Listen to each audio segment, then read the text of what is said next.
In this week's edition of the Business Review, Scotiabank Jamaica is defending its fees and charges amid public outcry that the fees are burdensome. Speaking at a press briefing on Friday, President and CEO of Scotia Jamaica, David Noel, explained that the company has reviewed its fees. He argues that based on the bank's assessment, the current charges are fair. It's the time of year when there's an uptick in shopping. Merchants extend opening hours and operating days. But a warning from the Consumer Affairs Commission's Chief Executive Officer, Dulcie Allen: be careful. She's advising Jamaicans to conduct extensive research before purchasing items, especially electrical equipment and appliances. First of all, you need to know exactly what you want before you actually go shopping. So you do your homework. We encourage persons to ask questions before, do your research on the internet, find out what is available there, what is it that you really want, what to satisfy your needs.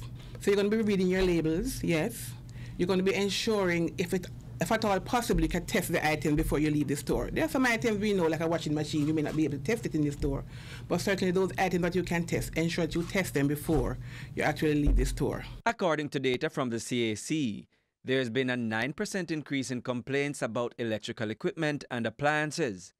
Mrs. Allen says consumers should request a detailed receipt before completing their transactions. There are a number of stores around, probably not the established ones, but there are a number of stores around who are prepared to give you a discount or not to pay the GCT or those types of things, but they will not give you a receipt.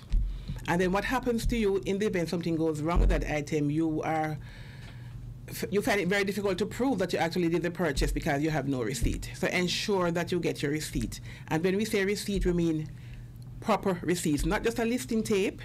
We have had situations at the commission where persons come and when you call the store that they claim that they went.